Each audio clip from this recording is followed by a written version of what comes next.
शुक्लां ब्रह्मविचारसार परमामाद्यां जगद्व्यापिनीं वीणापुस्तकधारिणीम् अभयदां जाढ्यान्धकारापगाम् हस्ते स्फाटिकमालिकां विदधतीं पद्मासने संस्थितां वन्दे तां परमेश्वरीं भगवतीं बुद्धिप्रदां शारदां।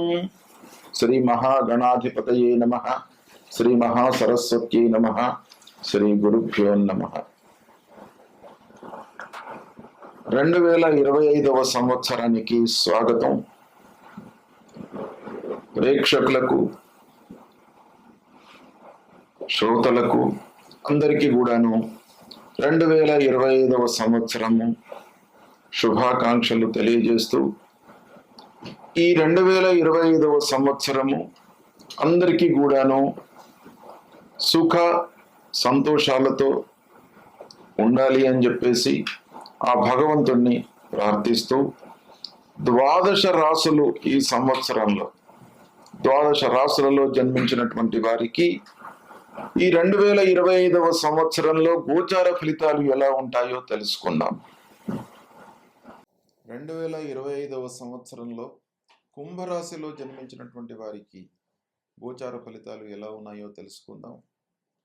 ముందుగా ఏ నక్షత్రము ఏ పాదంలో జన్మించినటువంటి వాళ్ళు కుంభరాశి కిందికి వస్తారు, ఏ అక్షరంతో ప్రారంభమయ్యేటువంటి వ్యవహార నామం కలిగినటువంటి వాళ్ళందరూ కూడా ఈ కుంభరాశి కిందికి వస్తారు తెలుసుకుందాం. ధనిష్ట నక్షత్రం 2, 3 పాదములలో జన్మించినటువంటి వాళ్ళు, శతభిష నక్షత్రం 1, 2, 3, 4 పాదములలో జన్మించినటువంటి వాళ్ళు, పూర్వభద్ర నక్షత్రం 1, 2, 3 పాదములలో జన్మించినటువంటి వాళ్ళందరూ కూడాను కుంభరాశి కిందికి వస్తారు. అంతేకాకుండా ఈ నక్షత్రము పాదము తెలియనటువంటి వాళ్లకు సమాజంలో పిలుస్తున్నటువంటి పేరు కూడాను ప్రధానంగా ఉంటుంది కాబట్టి ఆ వ్యవహార నామంలో ఉన్నటువంటి ప్రథమాక్షరాన్ని కూడాను దృష్టిలో పెట్టుకొని రాశి నిర్ధారణ చేసుకోవాలి అనేటువంటి విషయం కూడాను శాస్త్రంలో చెప్పబడి ఉంది. కాబట్టి ఈ కుంభరాశి కిందికి గు, గే, సా, సి, సు, సే, సో, దా, ది, దు అనేటువంటి అక్షరాలతో ప్రారంభమయ్యేటువంటి వ్యవహార నామం కలిగినటువంటి వాళ్ళు కూడాను కుంభరాశి కిందికి వస్తారు. కనుక నక్షత్రము రాశి తెలియనటువంటి వాళ్ళు వాళ్ళ యొక్క పేరులో ఉన్నటువంటి ప్రథమాక్షరాన్ని దృష్టిలో పెట్టుకొని రాశి నిర్ధారణ చేసుకొని రాశి ఫలితాలను వినాలి, చూడాలి. అయితే రాశి ఫలితాలను జన్మ సమయానికి ఉన్నటువంటి గ్రహస్థితి, తదనుగుణంగా దశాంతర దశలు, యోగాలు వీటన్నిటిని కూడాను సమన్వయపరుచుకొని జాతకము ఫలితాలు చెప్పుకోవడము, చూయించుకోవడము చాలా ఉత్తమమైనటువంటి. కాబట్టి ఈ రాశి ఫలితాలతో పాటుగా పుట్టిన సమయాన్ని కూడాను క్రోడీకరించి మీరు ఫలితాలు చూసుకోవాలి. అయితే సంవత్సర ఫలితం పైన 2025వ సంవత్సరం మొత్తం ఈ సంవత్సరం పైన కూడాను ప్రభావాన్ని చూపించేటువంటి గ్రహాలు గురు, శని, రాహు, కేతువులు. ఈ గ్రహాలు ఎక్కువ సమయం ఒక రాశిలో సంచరిస్తుంటారు కాబట్టి ఈ గ్రహాల యొక్క ప్రాధాన్యత బాగా ఉంటుంది. వీటి యొక్క అనుకూలత అనానుకూలతకు అనుగుణంగా వాళ్ళ యొక్క ఫలితాలు ఉంటుంటాయి. కాబట్టి ఈ సంవత్సరము గురు భగవానుడు రాశిత్రయ సంచారం చేస్తున్నాడు. అంటే 3 రాశులలో సంచరిస్తున్నాడు. వృషభ రాశి, మిథున రాశి, కర్కాటక రాశిలో సంచరిస్తున్నాడు. మళ్ళీ వక్రిస్తున్నాడు, వక్రించి మిథున రాశిలోకి వస్తున్నాడు, మళ్ళీ రుజుమార్గంలో కర్కాటక రాశిలోకి మళ్ళీ వెళుతున్నాడు. ఈ విధంగా 3 రాశులలో ఈ సంచారము జరుగుతుంది ఈ సంవత్సరము. ఇది చాలా అరుదుగా వచ్చేటువంటి అవకాశము. రాశిత్రయ సంచారము ఈ సంవత్సరం ఉంది. అయితే కుంభరాశి వారికి 14 మే వరకు గురు భగవానుడు 4వ స్థానంలో సంచరిస్తున్నాడు. ఈ 4వ స్థానము ప్రతికూలంగా ఉంటుంది. 4వ స్థానంలో గురు సంచరించడం మూలకంగా మనకు కొన్ని ఇబ్బందులు తప్పవు. అర్ధాష్టమ స్థానం, అందున కుంభరాశి వారికి ధనాధిపతి అర్ధాష్టమ స్థానంలో సంచరించడం మూలకంగా రావలసినటువంటి డబ్బు సమయానికి రాకపోవడము, తద్వారా ముఖ్యమైనటువంటి పనులను మనము చేసేటువంటి స్థితిలో లేకపోవడము, తదనుగుణంగా ఇంటి వాతావరణము కొంత ఇబ్బందికరంగా ఉంటూ అసౌకర్యము, అశాంతి అనేటువంటిది ప్రజ్వరిల్లేటువంటి అవకాశాలు బాగా ఉంటాయి. అయితే ఈ అర్ధాష్టమ గురు సంచారం మూలకంగా ముఖ్యంగా 14 మే వరకు ఉంది కాబట్టి ఆత్మీయులతో, బంధువులతో కలహాలు, దగ్గరి వాళ్ళు ముఖ్యంగా మనకు ప్రతినిత్యం కూడాను మనతో ఎవరైతే క్లోజ్గా మూవ్ అవుతున్నారు, తిరుగుతున్నారు, వాళ్ళను మీరు కనిపెడుతూ ఉండాలి. వాళ్ళు మిమ్మల్ని మిస్గైడ్ చేసేటువంటి అవకాశాలు ఈ అర్ధాష్టమ స్థానంలో సంచరిస్తున్నటువంటి సమయంలో ఉంటాయి. తద్వారా మనస్పర్ధలకు గురి అవుతారు. భార్యా పిల్లలతో అనవసరమైనటువంటి గ్యాప్ ఏర్పడుతుంది. అనవసరమైనటువంటి వాగ్వివాదాల మూలకంగా దూరం బాగా ఏర్పడుతుంది. పిల్లలు మిమ్మల్ని చూస్తేనే భయపడటము, అనవసరమైనటువంటి చర్చలు, పెద్దల యొక్క సహాయ సహకారాలు అందకపోవడము, ఇలాంటివి మీకు జరిగేటువంటి అవకాశాలు బాగా ఉంటాయి. మీరు ప్రయత్నపూర్వకంగా పనులు చేసినప్పటికీ వాటి లోపల అనుకున్న మేర మీకు ఫలితాలు ఉండకపోవడం అనేటువంటిది ప్రధానంగా ఈ సమయంలో మీకు కనబడుతుంది. అనాలోచిత పెట్టుబడులకు దూరంగా ఉండండి. కొంత విచక్షణ జ్ఞానంతో పెట్టుబడులు పెట్టండి. లాభాలు ఎక్కువగా రాకపోయినప్పటికీ నష్టం రాకుండా మీరు చూసుకోవడం చాలా అవసరం. ఈ సమయం లోపల అనవసరమైనటువంటి విషయాలకు ప్రాధాన్యత ఇస్తూ ముఖ్యమైనటువంటి పనులను మీరు ఓవర్లుక్ చేసేటువంటి అవకాశాలు బాగా ఉన్నాయి. కాబట్టి మీరు కొంత జాగ్రత్తగా ఏది ప్రధానమైనటువంటి అంశం, ఏది అప్రధానమైనటువంటి అంశం, వీటిని సార్ట్అవుట్ చేసుకొని మీరు ముందుకు వెళ్ళినట్టయితే మీకు సత్ఫలితాలు కలుగుతాయి. ఇక మానసిక ఇబ్బందులు ప్రధానంగా ఈ చతుర్థం మనసుకు సంబంధించినటువంటి స్థానం, మాతృస్థానం. కాబట్టి ఈ సమయంలో బృహస్పతి సంచరిస్తున్నటువంటి కాలం లోపల మీకు మానసిక శారీరక ఇబ్బందులు తలెత్తే అవకాశాలు ఉంటాయి. కాబట్టి కొంత జాగ్రత్తలు తీసుకోండి. వ్యాపారస్తులకు క్రయ విక్రయములు బాగానే జరుగుతున్నప్పటికీ ఏదో కారణంతో మనకు నష్టం వాటిల్లే అవకాశాలు బాగా ఉన్నాయి. అంటే మీకు వ్యాపారం జరుగుతుంది, క్రయ విక్రయాలు బాగానే ఉంటాయి, కానీ అనుకున్న మేర లాభాలు ఉండవు. ఏదో ఎవరో చెప్పినటువంటి మాట మధ్యలో వినడం మూలకంగా మీరు ఇన్వెస్ట్మెంట్ చేయడము, తద్వారా మీకు నష్టం జరగడము, ఇలాంటివి బాగా ఈ సమయం లోపల ఉండే అవకాశాలు ఉన్నాయి. కాబట్టి ఖర్చులు, స్థల మార్పులు ఇవన్నీ కూడాను ఈ సమయంలో ఉంటాయి. కనుక కొంత జాగ్రత్తగా ఉండడం మంచిది. ఇవన్నీ కూడాను 14 మే వరకు గోచరిస్తున్నాయి. ఇక 14 మే రోజున గురు భగవానుడు మిథున రాశిలోకి ప్రవేశిస్తున్నాడు. మిథున రాశిలోకి ప్రవేశించి 19 అక్టోబర్ వరకు ఉంటున్నాడు. అంటే 5 మాసాల 5 రోజులు మిథున రాశిలో సంచరిస్తున్నాడు. ఈ మిథున రాశిలో సంచారము అనుకూలంగా ఉంటుంది. 5వ స్థానం అవుతుంది. అంటే పంచమ స్థానంలో ఈ కుంభరాశి వారికి గురు భగవానుడి యొక్క అనుకూలత ఉంటుంది. అందులో లాభాధిపతి, ధనాధిపతి పంచమ స్థానంలో ఉన్నాడు. కాబట్టి మీరు అనుకున్న మేర పనులు చేయగలుగుతారు.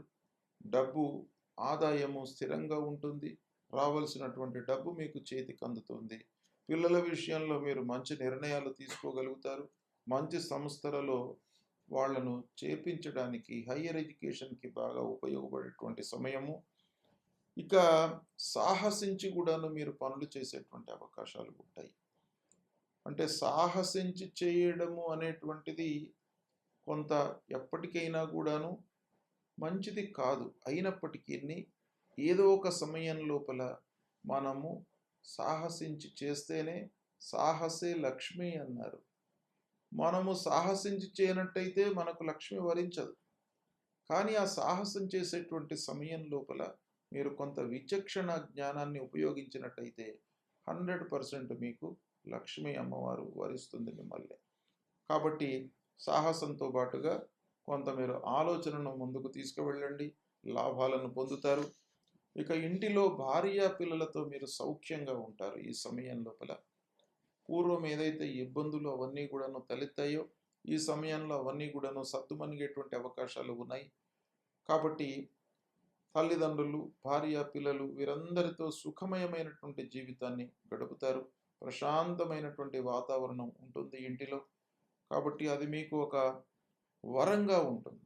మీరు ఎన్ని కష్టపడ్డా కూడాను బయట ఎన్ని విధాలుగా శ్రమ ఓర్చుకున్నప్పటికీ ఇంటికి వచ్చిన తర్వాత మీకు ప్రశాంతమైనటువంటి వాతావరణం ఉన్నట్టయితే మీకు ఒక 1000 ఏనుగుల బలాన్ని ఇస్తుంది. కాబట్టి అది ఈ సమయంలో మీకు అనుకూలంగా ఉంది. ఆదాయ పరిస్థితి స్థిరంగా ఉంటుంది. క్రమేపీ పెరిగేటువంటి అవకాశాలు కూడాను ఉన్నాయి. స్నేహితులు, బంధువులతో మంచి మాట ఉంటుంది. సుహృద్భావ వాతావరణం, బంధువులు, ఆత్మీయులు, పెద్దలు, అధికారులు, అధినాయకులు వీళ్ళందరితో కూడాను మీరు ఒక సుహృద్భావ వాతావరణాన్ని నెలకొల్పుకుంటారు. ఇది చాలా మీకు కలిసి వచ్చేటువంటి అంశం.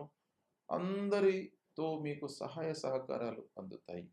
ఈ విధంగా పంచమ స్థానం మీకు బాగా కలిసి వస్తుంది. ఇది మధ్యన మే 14 నుండి 19 అక్టోబర్ వరకు ఉంటుంది. ఇది చాలా మీకు అనుకూలమైనటువంటి సమయము. ఇక 19 అక్టోబర్ నుండి 5 డిసెంబర్ వరకు కర్కాటక రాశిలో సంచరిస్తున్నాడు. ఈ కర్కాటక రాశిలో సంచారము కుంభరాశి వారికి షష్ఠమ స్థానం అవుతుంది. షష్ఠమ స్థానం మళ్ళీ మీకు కొన్ని ఇబ్బందులు తప్పు, దగ్గర వారితో మనస్పర్ధలు, కొట్లాటలు, అనారోగ్య సమస్యలు, వర్క్ లోడ్ పెరగడము, ఆఫీసులో తోటి ఉద్యోగులతో మనస్పర్ధలు, వైషమ్యాలు, అధికారులతో ఇబ్బందులు, విమర్శలకు, నిందలకు గురి కావడము, ఇలాంటివన్నీ కూడాను ఈ సమయం లోపల ఎప్పుడు షష్ఠమ స్థానంలో సంచరిస్తున్నటువంటి సమయం లోపల, అంటే కర్కాటక రాశిలో సంచరిస్తున్నటువంటి సమయంలో మీకు కొన్ని ఇబ్బందులు ఉన్నాయి. అది అక్టోబర్ 19 నుంచి డిసెంబర్ 5 వరకు కనబడుతుంది. మళ్ళీ డిసెంబర్ 5న వక్రించి మిథున రాశిలోకి ప్రవేశిస్తున్నాడు.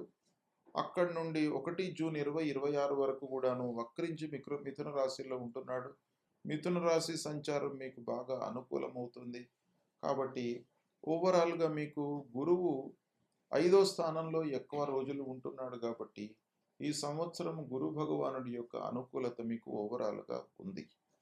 ఇక శనేశ్వరుడు ఈ కుంభరాశి వారికి 29 మార్చి వరకు జన్మస్థానంలో ఉన్నాడు. 29 మార్చి తర్వాత ద్వితీయ స్థానంలోకి వస్తున్నాడు. అంటే ఏలినాటి శని. ఈ ఏలినాటి శని 5 సంవత్సరాలు పూర్తి అవుతుంది 29 మార్చి వరకు. ఇంకా 2.5 సంవత్సరాలు మిగిలి ఉంటుంది. అది 2వ స్థానంలో కుంభరాశి వారికి ఏలినాటి శని చివరి సైకిల్ లోపల 2.5 సంవత్సరాలు ఉంటున్నాడు.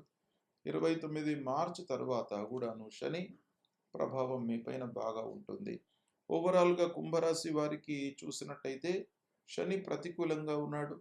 శని ముఖ్యంగా కుంభరాశి వారికి రాశ్యాధిపతి కనుక అంత ప్రతికూలమైనటువంటి ప్రభావాన్ని చూయించకపోయినప్పటికీ ఏలినాటి శని కాబట్టి మీకు ఆలస్యము, రావాల్సినటువంటి డబ్బులు రాకపోవడము, పని లోపల వృధాశ్రమ, వృధా ప్రయాస, వృధా ప్రయాణాలు, ఇలాంటివి అన్నీ కూడాను శని మూలకంగా జరిగేటువంటి అవకాశాలు బాగా ఉన్నాయి. ఇక 18 మే వరకు రాహువు 2వ స్థానంలో, కేతువు 8వ స్థానంలో సంచరిస్తున్నాడు. 18 మే తర్వాత రాహువు జన్మస్థానంలోకి వస్తాడు, కేతువు 7వ స్థానంలోకి వస్తాడు. ఓవరాల్గా ఈ సంవత్సరం మొత్తం 2025 సంవత్సరం మొత్తం కూడాను రాహు కేతువులు ఈ కుంభరాశి వారికి ప్రతికూలంగా ఉన్నారు. రాహుకేతువుల మూలకంగా కూడాను మనకు కొన్ని ఇబ్బందులు తలెత్తేటువంటి అవకాశాలు ఉంటాయి. ముఖ్యంగా ఆలోచన, మనస్సు పైన ప్రభావాన్ని చూపిస్తాడు. అనవసరమైనటువంటి ఆలోచనల మూలకంగా భయాందోళనలకు గురి అయ్యేటువంటి అవకాశం ఉంటుంది. కాబట్టి కొంత జాగ్రత్తలు తీసుకోండి. ప్రయాణం చేసేటప్పుడు కూడాను జాగ్రత్తలు తీసుకోండి. ఎక్కువ శ్రమించి చేయడం మూలకంగా అనారోగ్య సమస్యలు మీకు తలెత్తేటువంటి అవకాశాలు ఈ రాహుకేతువుల మూలకంగా ఉంటాయి. కాబట్టి ఓవరాల్గా మనము చూసినట్టయితే కుంభరాశి వారికి 5వ స్థానంలో గురువు మట్టుకు బాగా ఉన్నాడు.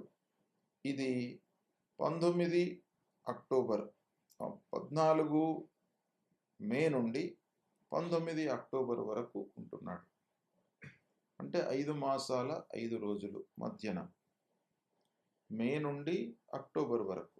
ఇది 5వ స్థానంలో ఈ సమయంలో గురు భగవానుడు సంచరిస్తున్నాడు. ఇది మీకు అనుకూలమైనటువంటి సమయం.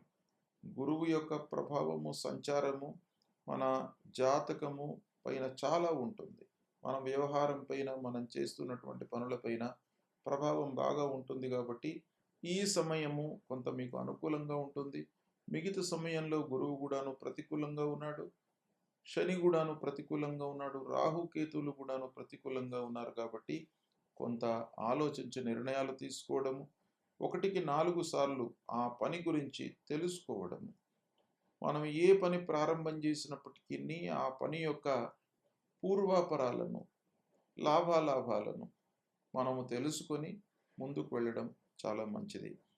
అయితే ఈ కుంభరాశి వారికి ఈ సంవత్సరం ఏ గ్రహాలు ప్రతికూలంగా ఉన్నాయి, వాటికి ఏం చేయాలి అనేటువంటి విషయాన్ని మనం ఆలోచించినట్టయితే అర్ధాష్టమ స్థానంలో గురువు, షష్టమ స్థానంలో గురువు ఉన్నారు. గురు భగవానుడు ప్రతికూలంగా ఉన్నాడు. కాబట్టి గురువు కొరకై దేవానాంచ ఋషీణాంచ గురుం కాంచన సన్నిభం వందనీయం త్రిలోకానాం తం నమామి బృహస్పతిం అనేటువంటి ఈ మూల మంత్రాన్ని ప్రతినిత్యం చదువుకోండి. దక్షిణామూర్తి స్తోత్ర పారాయణం చేసుకోండి. తర్వాత దత్తాత్రేయ స్వామిని కొలవండి. ప్రతినిత్యం కూడాను దత్తాత్రేయ స్వామికి మీరు పూజాధికాలు చేసినట్టయితే ఆ స్వామివారి యొక్క అనుగ్రహం లభిస్తుంది. అన్నిటికంటే ముఖ్యమైనటువంటి విషయము తల్లిదండ్రులను సేవించండి. రోజు నిత్యము లేవగానే తల్లిదండ్రులను దర్శించుకోండి. వాళ్లకు పాదాభివందనం చేయండి. వాళ్ళ ఆరోగ్యం గురించి తెలుసుకోండి. యోగక్షేమాలను తెలుసుకోండి. తద్వారా వాళ్ళ యొక్క అంతర్గతంగా వాళ్ళ యొక్క దీవెనలు మీకు లభిస్తాయి. అది చేసినట్టయితే మీకు భవిష్యత్తు లోపల ఏ గ్రహం కూడాను మీకు ప్రతికూలంగా ఉన్నప్పటికీ మిమ్మల్ని ఏమీ చేయకుండా ఆ తల్లిదండ్రుల యొక్క అనుగ్రహము, ఆ భగవంతుడి అనుగ్రహం కంటే కూడాను పెద్దది.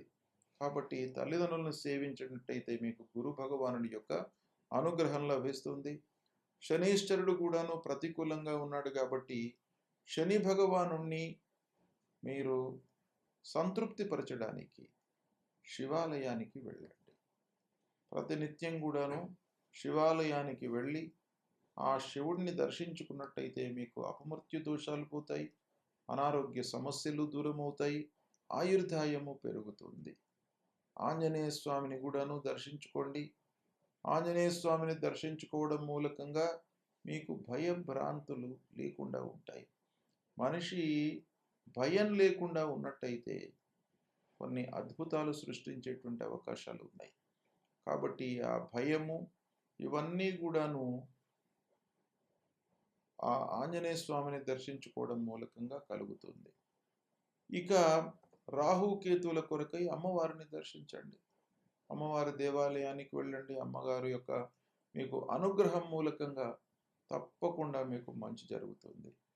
ఈ విధంగా పరిహారాలు చేసుకున్నట్టయితే మీకు ఈ గ్రహాలు దుస్థానాలలో సంచరిస్తున్నటువంటి సమయం లోపల కలిగేటువంటి దుష్ప్రభావం దూరమవుతుంది.